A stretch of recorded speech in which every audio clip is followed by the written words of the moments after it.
Good afternoon. Welcome again to our KGW Digital Q&A. We are focused on getting you resources and solutions through the challenging job market during this COVID-19 pandemic. The big question, of course, is how can I actually find success right now? My name is Galen Ettlin. I'm a reporter and anchor for KGW, and we are taking your questions live today in our comments for our employment experts to help answer. So keep them coming throughout this broadcast.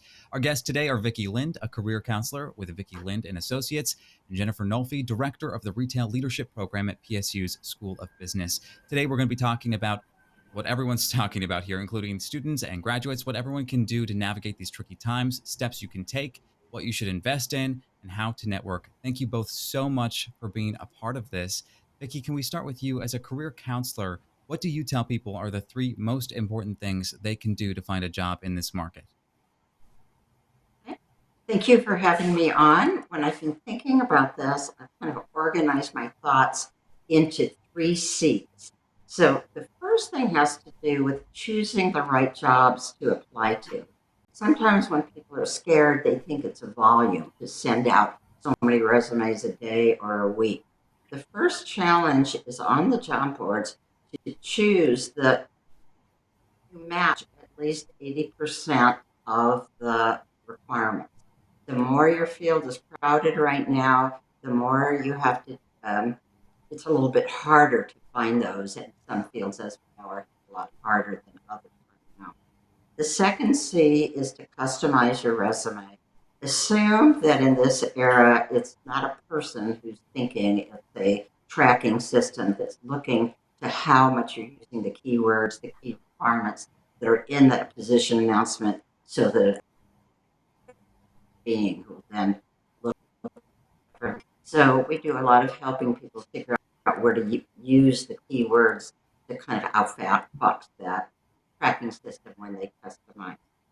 The third thing is working your contacts inside. And so if you're not matching up with what's posted, that you know you can do the job, like always, finding people in the companies that are still alive, that are still doing well, and are poised to meet the needs of food production, for example, online education, and start building connections within those organizations so you're not at the mercy of those others. Jennifer, turning to you, you can follow up with that same question possibly, but also as an instructor, maybe a tangent on this. What's the conversation that you have with students or maybe others who have less experience entering the workforce right now? Absolutely. And I want to echo Vicki's thank you. Thanks for having us here today. And I want to acknowledge that this is a really difficult time for everyone. And so I think, with all the tips we're offering today, to really be kind and compassionate and patient with each other, because we're navigating these unusual waters, which, especially for our students, there's a lot of angst and frustration out there because the job market is very bleak. They're talking about, things that we haven't seen since the Great Depression. And so coming out of college, I mean, that's really ominous. And so the three things that we're really focusing on with our students is really researching companies and opportunities, being willing to pivot, and maybe the dream job that they wanted isn't going to be it, but considering a short-term project or something that will get them experience, some income, and get them engaged. I think the third area is really networking. And I don't mean, sending out emails or LinkedIn invitations like crazy, but really being mindful of the connections that you have in your network already and reaching out to them to have a conversation and share ideas so that you're on that company's radar. Some companies are hiring right now, others aren't, but they will be. And so by nurturing that network and showing that you're proactive and thoughtful, it can open up doors for you now or in the future. We're going to be talking much more deeply about some of those things as well. Oh, go for it, Vicki. That's my ditto. Wonderful. Well, I think we'll talk much more deeply about networking here coming up in a few minutes as well. But I do want to bring in our Jared Cowley now. He is senior digital producer for KGW. This is our third week talking employment on all of our platforms. Jared, could you refresh everyone about the resources that we have available to people?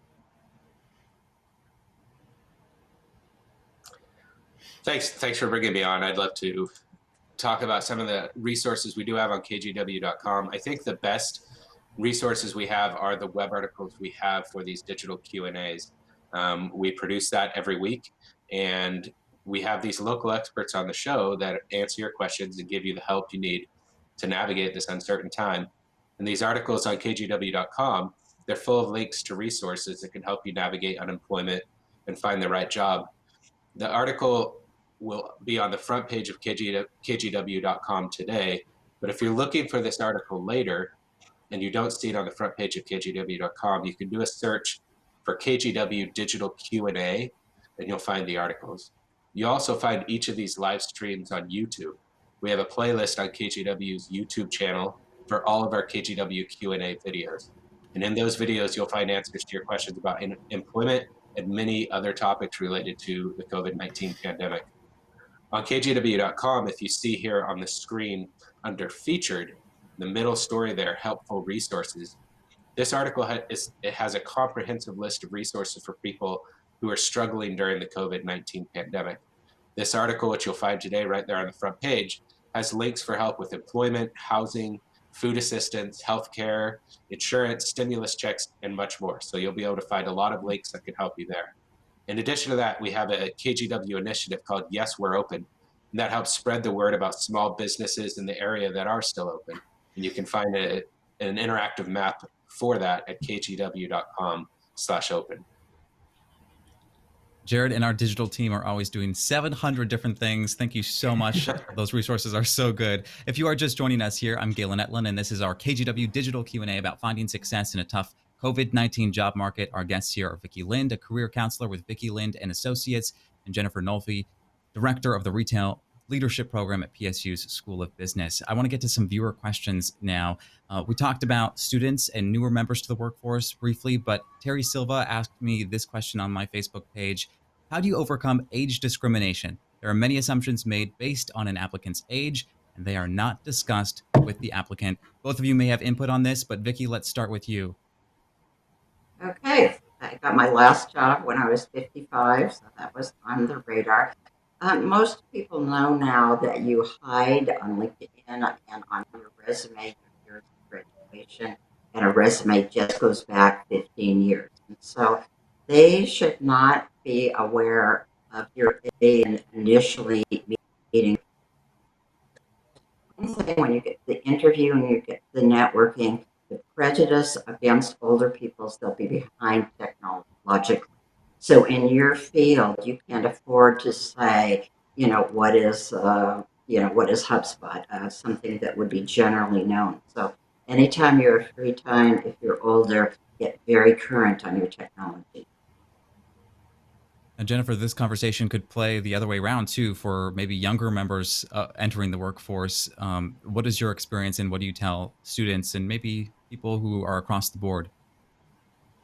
I think it's really similar to what Vicki was saying. It's really demonstrating your experience, your understanding of technology, especially because the technology platforms, just like what we're dealing with today, the new technologies we've had to learn. I think our students and our younger populations are very aggressive in understanding those technologies and have skills that can actually help companies get through this difficult time and think innovatively about the use of technology to engage consumers and streamline operations. And so really encouraging students to come at it with a problem-solving attitude, their willingness to roll up their sleeves to do whatever it takes within reason to get it done, and with a positive attitude. And I think with those things, sometimes you can overcome some of the issues around lack of experience. And honestly, at PSU, most of our students are working full and part-time while they're going to school, so they have that work experience. This is not their first job when they graduate, which puts them at an advantage.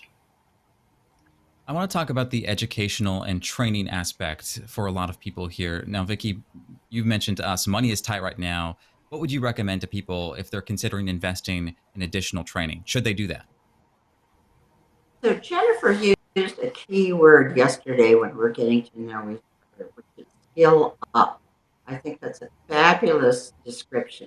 So I'm really into getting to know the position announcements that your mostly qualified for and identify the gaps that can be filled in a reasonable amount of time. If your position announcements have like advanced Excel and you're okay in Excel, there's no reason not to go on to the free LinkedIn Learning, and you should go, I have advanced Excel. So filling in gaps as you see them identified in the position announcement is an absolute. And Jennifer, in your line of work, if this is, what you do here, how can people invest and be productive during this time? I think that's a really important issue, both whether regardless of where your age and where you are in your career path. I think, as Vicki was saying, looking at what jobs seem reasonable and using this quote unquote quarantine time to skill up is definitely an opportunity. There are lots of free resources out there. Vicki obviously mentioned like LinkedIn. There are LinkedIn, Facebook. Lynda.com is a great training resource, and it's available for free if you have a library card through Multnomah County Library. There's other number of online resources for classes that I've shared. I think that are shared on the page that Jared was mentioning in terms of free online courses. In addition, depending on your level of investment in time, of money and time, we at PSU obviously have programs through our Center for Executive and Professional Education that offer certifications in project management and other areas, leadership development. Our community colleges are a great resource for programs and skills building as well. And then there's also lots of different groups that you can participate in through LinkedIn groups. Like if you're a marketing professional, other groups you can tap into to share collective knowledge about trends, issues, and ways to be really relevant and prepared for that next job interview. This may be a similar answer to what you just mentioned there, Jennifer, but what about networking? We're all at home a lot these days. How can people connect and have a better chance in the job market? Vicki, maybe we can pivot to you and then we'll circle back around to Jennifer if there's more we want to talk about in that respect. So those of you who have invested in building relations in LinkedIn, that's your best resource, right? You've got your first degree people, that means people on LinkedIn who are connected with now. And if you go through those, think of who's active related to my career or who has life. It's a great time to warm those up by meaning saying, how are you doing through this time? I remember when baseball team. And then the number two people, inspiration on LinkedIn, are people who know the people that you know. And you can build those relationships. You've got two kinds of people right now. Those that are working around the clock. You work at Zoom, you work at Meyer, you have no time for networking. Then you've got all the people who are furloughed, don't have a commute, that have lots of time. So just be sensitive if you ask, is this a time when you feel like you can offer networking or informational interviews? Jennifer, do you have a follow-up to that?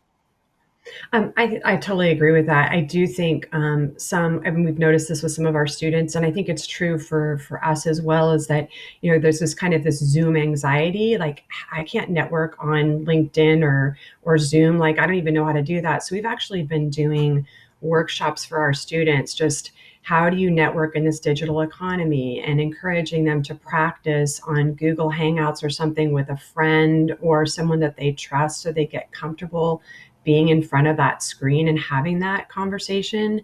And also at the same time, it will help prepare them because it's likely that their next interview will be through a digital format. So I think there is anxiety. People are still open. And I think because of this COVID-19 situation, people aren't traveling as much. So they are at home a little bit more. People that you might have had more difficulty in accessing might have a little bit more time because they're not on an airplane 25 days of the month. And so, again, like Vicki has said, rely on your network that you've already developed. And then each time you talk to someone and have a conversation, ask them for a recommendation of someone else you should talk to, and you'll start expanding a larger circle of contacts and networks, and you never know where that next job is going to come from.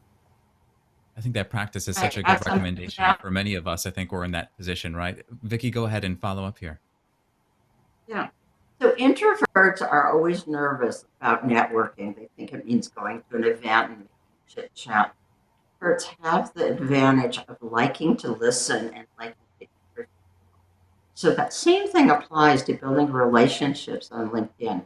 Most people, when they watch somebody's profile, they look at what that person's posted and they say, I didn't know they were Norwegian. I didn't know they were interested in AI. Oh, how interesting they were. When you have a perception of something interesting, you can begin your networking by showing you did your due diligence. Oh, that's so interesting. I have that in common with you. And so you always start any networking you can with about them and what interests you about them before you make an ask or a request.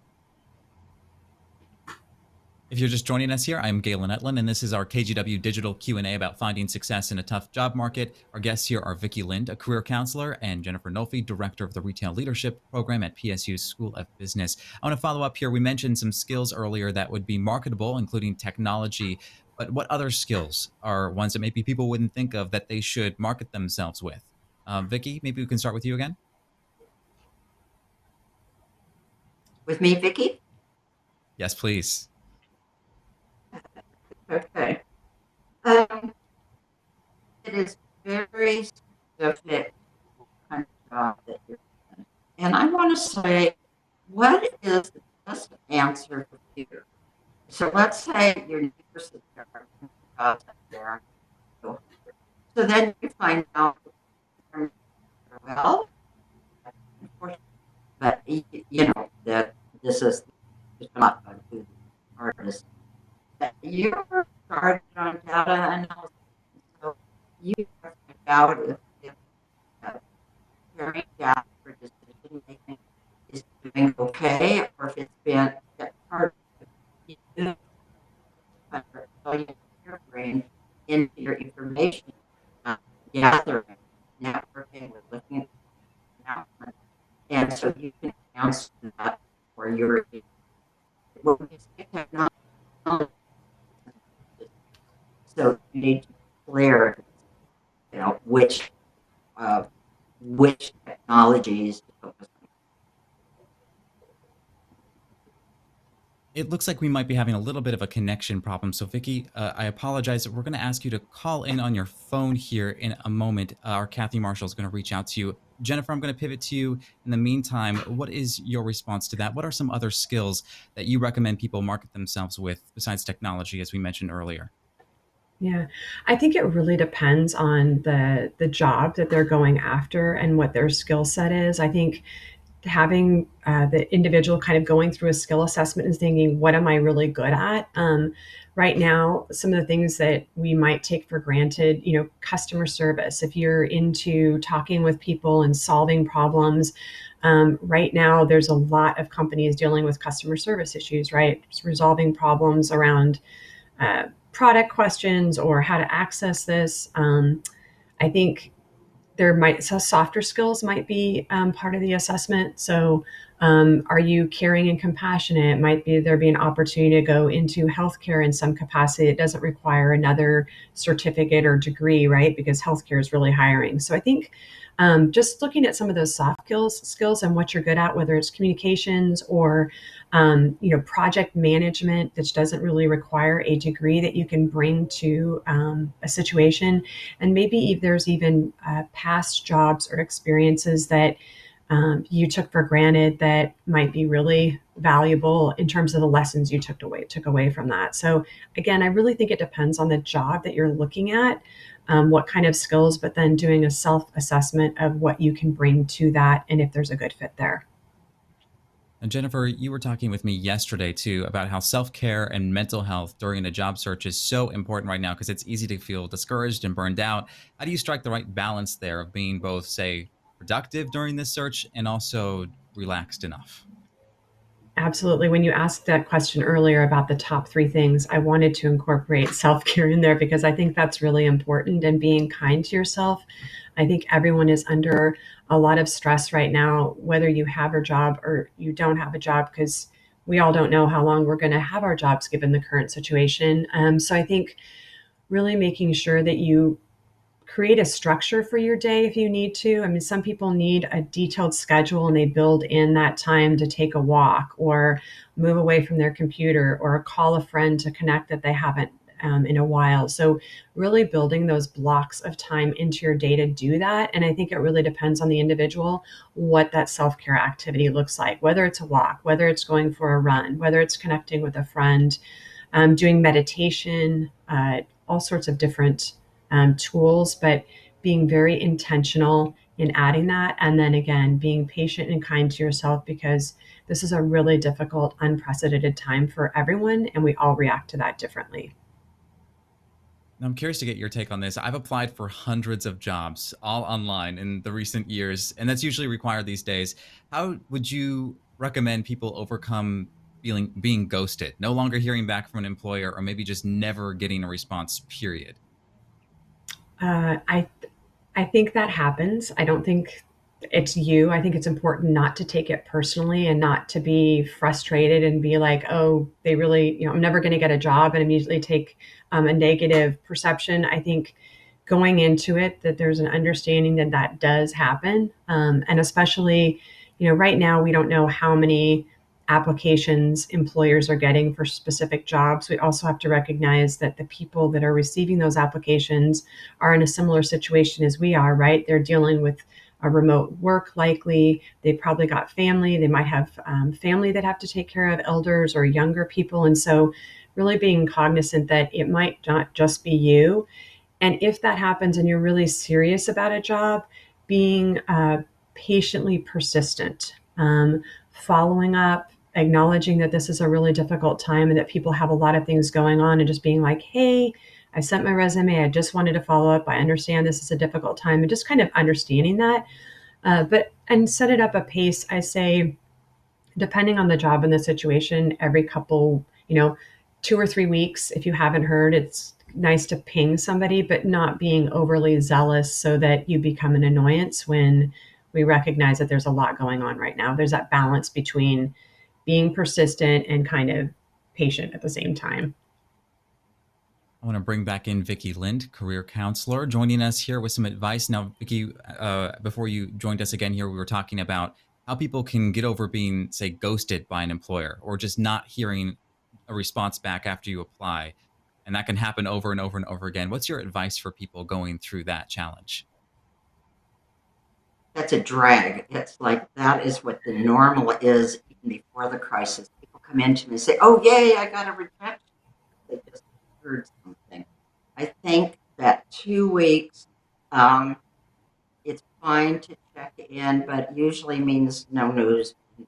You're not being connected and to move on to the next one or continue with that third C I talked about cultivating inside connections that can give you inside. For people in general who are looking for a job right now or struggling to get one, what would you say are maybe some of your top resources that you are referring people to or ones that you've found recently? Jennifer, we can start with you and then we'll go to Vicki.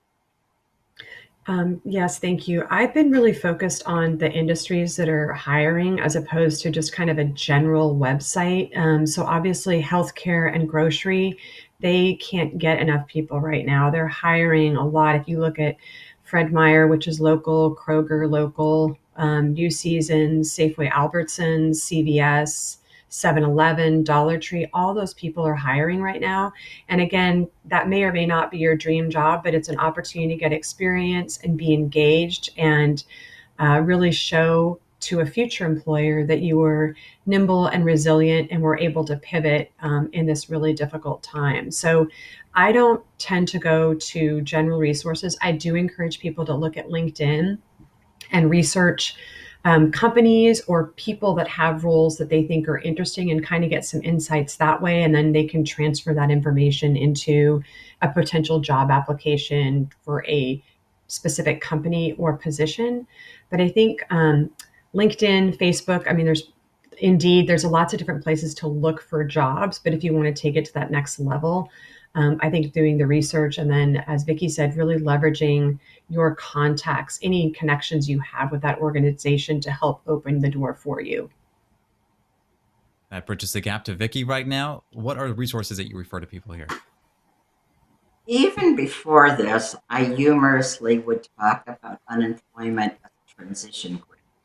If you're in a field that's decimated, it is a time for training, and your basic needs should be able to be taken care of. That kicker, and unemployment isn't going to be aggressive about you applying to jobs that aren't in the field. So the first thing is assessing, is this an opportunity for something that you've always wanted to learn, and now there is financial support for that. On the other hand, if your career is alive, I want to recommend the book that we're giving to anybody listening to this for free. Is called Landing a Job Worth Having, and it talks about search engines putting in the right keywords until you've researched, is there something adjacent to what you've done where you can skill up and be a competitor for that.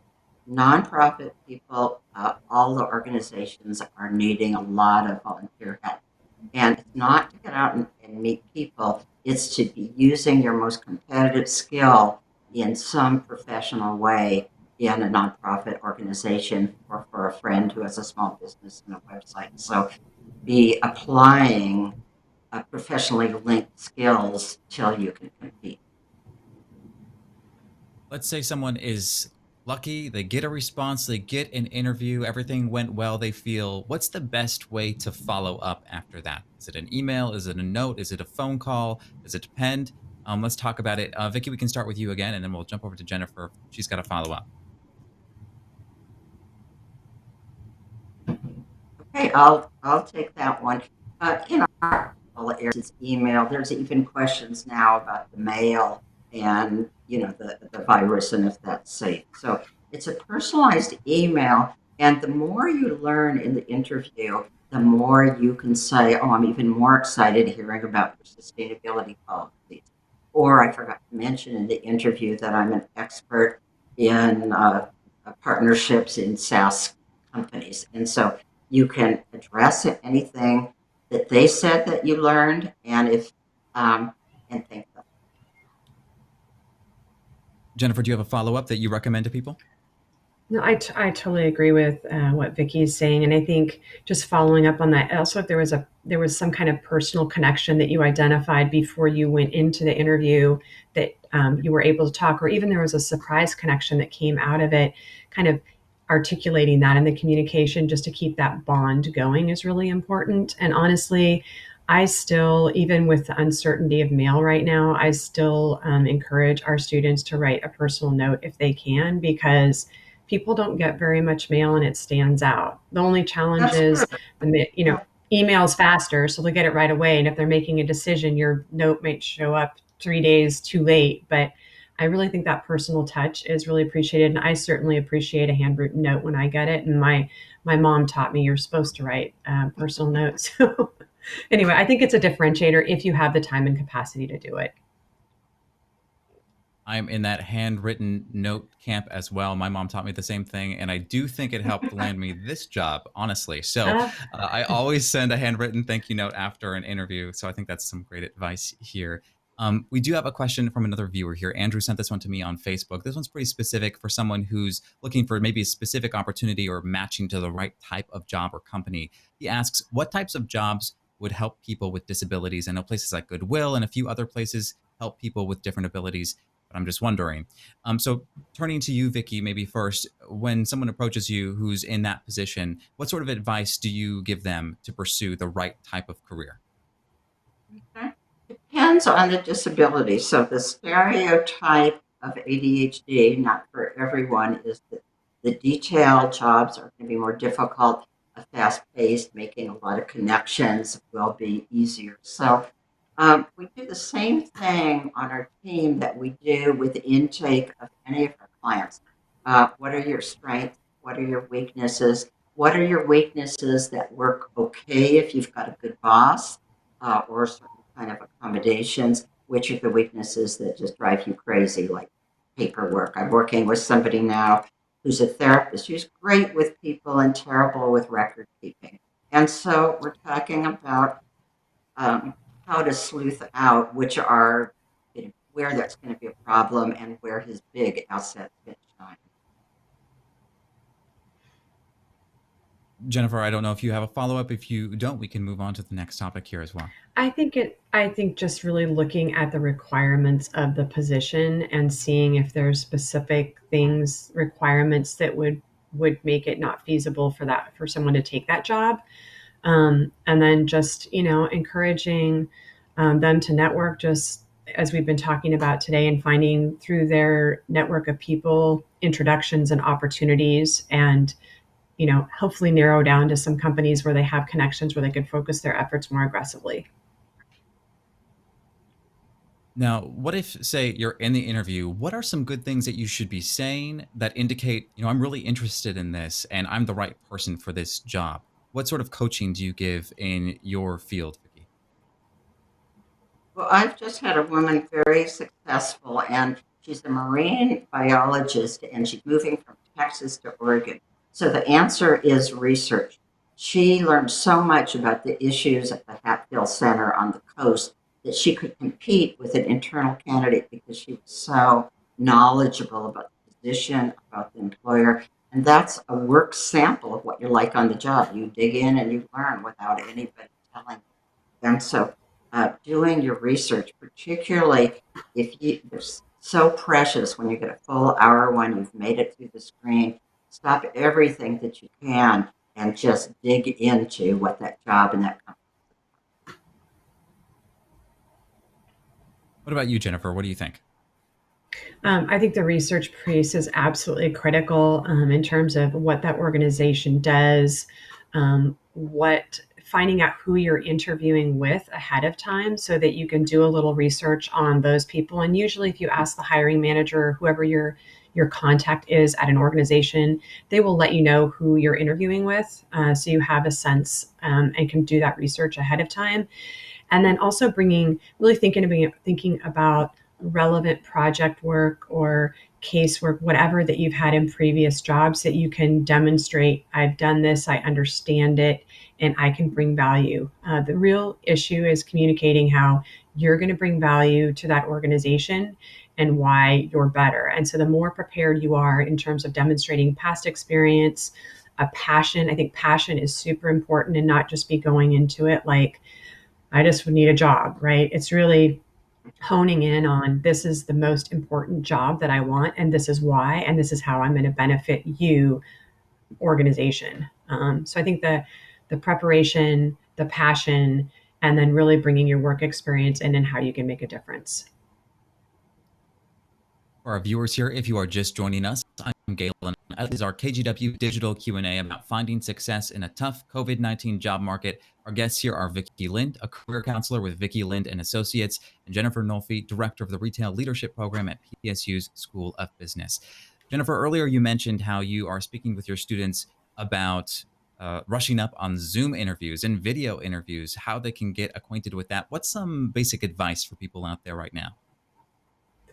I think getting comfortable with the technology first and foremost. So don't go into an important Zoom discussion or interview having never used it before. So, we have weekly Zoom chats that we're hosting for our students with industry guests, not only to provide connections to industry leaders for them, and a positive message, but also to give them experience and have them get more comfortable with this technology. So, all of our classes right now are being delivered via Zoom. And so we've all had to get comfortable with it, which has been an amazing experience. And I'm just so impressed with the faculty and students in doing that.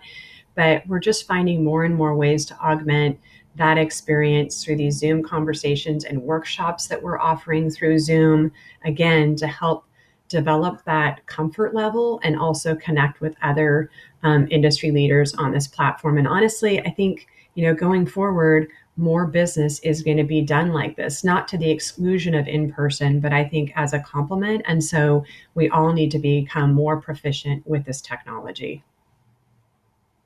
I'll say someone lands that interview. Vicki, what if somebody doesn't know the answer to a question? What's the best approach where they don't come off the wrong way in an interview and still stand a chance of landing that job? Mhm. I want to break it down into three types of questions. So if they say, tell me what you know about this technology and you don't know it, then you tell them the truth and tell them something that's similar to that technology and then maybe follow up with that. But the most common kinds of questions, particularly in the full interview, are a behavioral question, which means give me an example of a time you. And so you just want to come up and go into the interview. We help people come up with 4 or 5 stories that they can mix and match with those kinds of questions. So if it's give me an example of when you interacted with somebody from another culture, you don't want to just go blank. And then the third kind of question is how would you handle this? And once again, if you've got those samples ready of times you've met a challenge and accomplished something, then you can say that sounds very similar to the time I brought a new client onto, KGW. Now, this question could be for both of you here. In your own personal experience, what was one of your toughest job interviews, and how would you say you overcame that to find success in, say, a tough job market like we're seeing right now? I don't know who wants to start here. Jennifer, I'll pivot to you, but if you want to think about it, just let me know. Sure. So, I mean, I honestly think every interview is a challenge because you go into it wanting to do your best and land the job. So I don't know. And all the questions, I mean, I think the behavioral questions are getting more challenging and just trying to figure out, especially as you gain more experience, like which example do I weave into my story that's going to resonate the most with the interviewer.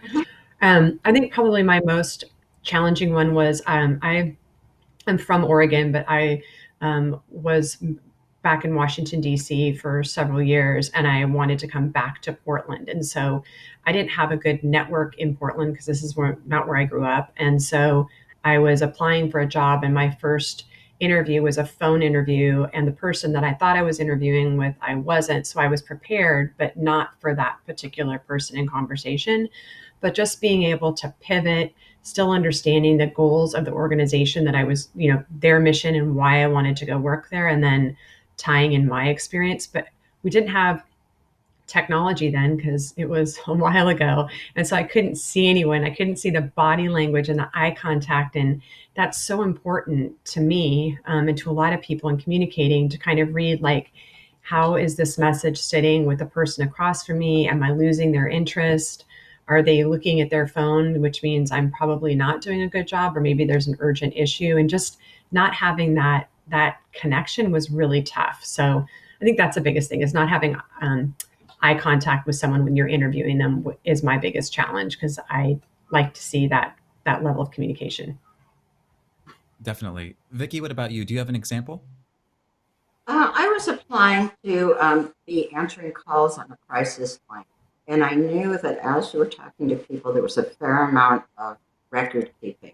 And myself being accurate with record keeping is not a strength. So I had this typical problem of everybody does know an interview is not here are my strengths, here are my weaknesses, let's look at the balance. Sales call. It's a call about what I can offer your company in the terms you've put out there. And if they offer you a job, I've been having people do a follow up to say, before I accept this job, I want to make sure it's the match we think it is. Let me be a little bit more direct in asking you after the offer about your weakness. So in the crisis line situation, I learned that they have you type these records as you're talking to the people. And actually, that's something I'm pretty good at, thinking fast and typing at the same time.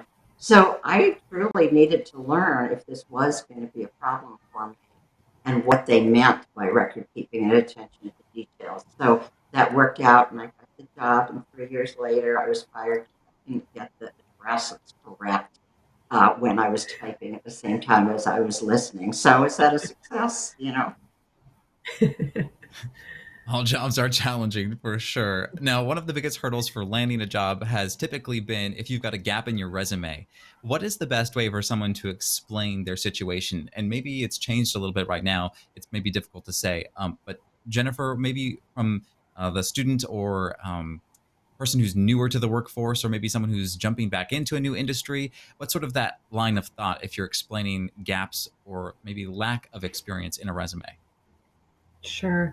I think, again, in terms of gaps, or that passion and willingness to learn, really emphasizing that in an interview to overcome any kind of skill deficit or slightly skill deficit that could be overcome. I think in terms of gaps, I really kind of like, what is the reason for that gap? And if it's if you were fortunate enough to go to be able to travel Europe, which, obviously not an option right now, but might have been something that you would have done in the past and hopefully in the future.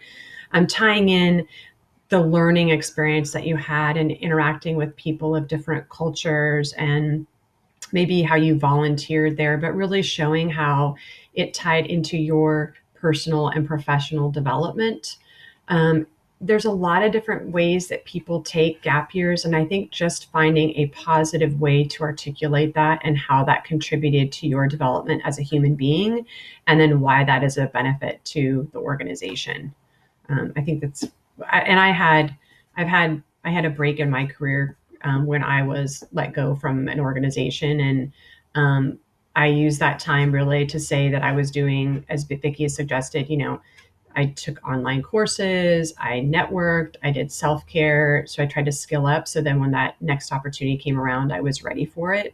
So I think explaining that gap year as a development opportunity, whatever that means, whether it's traveling, taking classes, self-care, whatever, is a great way to deal with it. Proof that you filled the time with something productive and that could lend Yeah. to the skills of that job. That makes sense. Vicki, would you have a follow up to that, or would you like to move on to the next topic I here? could not say it any better. Wonderful. Well, this one is a little bit broad and maybe a repeat of some of the information that we talked about earlier, but what are some of the most common questions that people should be prepared for in a job interview once they land it? Vicki, we could go to you first. Hmm. The way I have people prepare is that this is a mix and match 'em. And so if you're familiar from tailoring your resume, from writing a cover letter with what are the challenges that business has, it's a lot like a politician. Your job is to have what three competitive points do you want to embed in your answers and find a reasonable question to match that to. Now, let's say that there's one that you're not prepared for and you're stumped on. At least one time you can solve it saying, that's a really good question. Could you tell me more about why that's pertinent? Or could we get back to that one later? So that's how you deal with one that you're not prepared for. And I do want to add something. We had a woman yesterday, the woman I was saying, applying to the Bachelor of Marine Science. So she told us she didn't think she did great on the interview. And then 10 minutes later, she got an invitation to meet with the director of the program at the stage. So people don't have a good estimation of how well they did on an interview. It's just too close. Jennifer, what about you here? I think a lot of the questions are situational. So they're asking you, you know, what's the biggest mistake you've had, and it's your opportunity, or like, what's your weakness, and it's your opportunity to say how you tell a story of how you dealt with something, but how you learned something coming out of it. So there was a lesson learned from that mistake, and you just didn't fail, period, and leave it there. So I think anytime, as Vicki was saying, you want to come up with these 3 or 4 projects or scenarios, experiences that you can use to respond to pretty much any question they throw at you in terms of how you dealt with something, how you manage people, how you deal with crisis, how you deal with conflict, budget cuts. I mean, all those types of things. And I think with those three scenarios, you can kind of walk through different ways you'd respond to those questions and be prepared for it. I think one of the things that can be really intimidating, especially for students, is usually not the first interview, but the second or possibly third is, a panel interview. And that can be really intimidating to have 4 or 5 executives or whatever sitting across from you. It can feel like a firing squad, right? So really being prepared to go into that and understanding how to make eye contact with each one and feeling really like it's a more casual conversation, so you're not intimidated in that situation. And I think the other one that I would just throw out there is some companies do video interviews, but there's nobody on the screen. It's just a question. And that can be very intimidating as well, because now we're used to seeing people. So again, a lot of it's practice, practicing different techniques, having a friend stand behind your computer and talking to them so you're not talking to a blank screen, and just practicing through those different scenarios. So when you walk into that interview and it's any number of these options, you're prepared to deal with it. And maybe not walk interview right now because it's going to be remote. That's what I said. You have these different, that's why the screen one is even more relevant right now. You'll have a black screen with like a question on it, and they'll ask you to respond, and you'd be like reading, like you're reading something, and you won't have that passion and energy. So by having a friend or somebody stand behind the screen, you're going to be more animated and come across more authentic and have a better chance at that job. Vicki, did you want to follow up there, or did you want to? I did want to follow up. So I want to say at career.com, there are 5 different industries that we know how to prepare people in different ages and different industries for interviews. The 2 hardest questions that there's kind of a formulaic response to. The first one, Jennifer nailed. What are your weaknesses? So you tell a story of how you grew and how you improved and how you won't make that mistake on that weakness again. And it's a very great question for you to be asked. Or you tell something that's obvious. They prefer that you have Spanish and you don't have Spanish, so you're not giving anything away. The other one is tell us a time when you had a conflict with a colleague or customer, how you resolved it. That also has a very good formula. Think about a time that doesn't make you upset right now because the relationship improved and you're not going to be thrown off balance. But basically, the answer is good communication. My approach is to want to understand the perspective of the other person. As somebody I once interviewed said, I have 2 of these and 1 of these for a reason. I find a quiet place.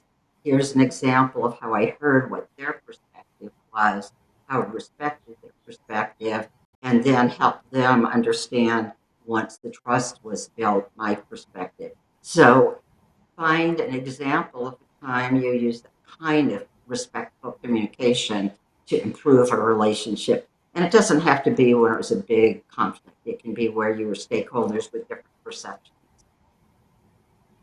We've been having such a great conversation here about how to find success in a tough job market. We've got a few more minutes left. I'm hoping that we can end this live stream here with each of your, say, final piece of advice. If someone watching this were to take one thing away from our conversation today, what would your number 1 pick be, or at least something that you think would be helpful to someone right now? Jennifer, I'll go to you first. Wow, that's a tough question. I think the main thing is the balance of self-care while you're looking for job opportunities. And really, through the job opportunities, I would say really leveraging your network and connections to find those opportunities is going to be your best bet. I think that's a great answer. Vicki, what about you? What's your final piece of advice or the big takeaway that you hope someone gets? Wise in the road. So analyzing if you are going to compete with a little bit of skill up and then focus your energy that way, or look at, is this a time to do some real career work while you get, something, either unemployment or an easy job, when you look at the long view of what. Before we wrap up here, I want to bring in KGW's Jared Cowley. He is our senior digital producer. Can we wrap up here with highlighting some of our web resources for what people can access after this live stream is over? Yes, thanks, Galen. I'd be happy to talk about that. Kind of recap what we talked about earlier. Your best resource for finding the resources that we have available on kgw.com is to look for the digital Q&A articles on kgw.com and on the KGW app. These articles are full of links to resources that can help you navigate unemployment and help you find the right job. This article, if you see there on the screen for how to succeed in a tough job market, that article is going to be on kgw.com today, right on the front page.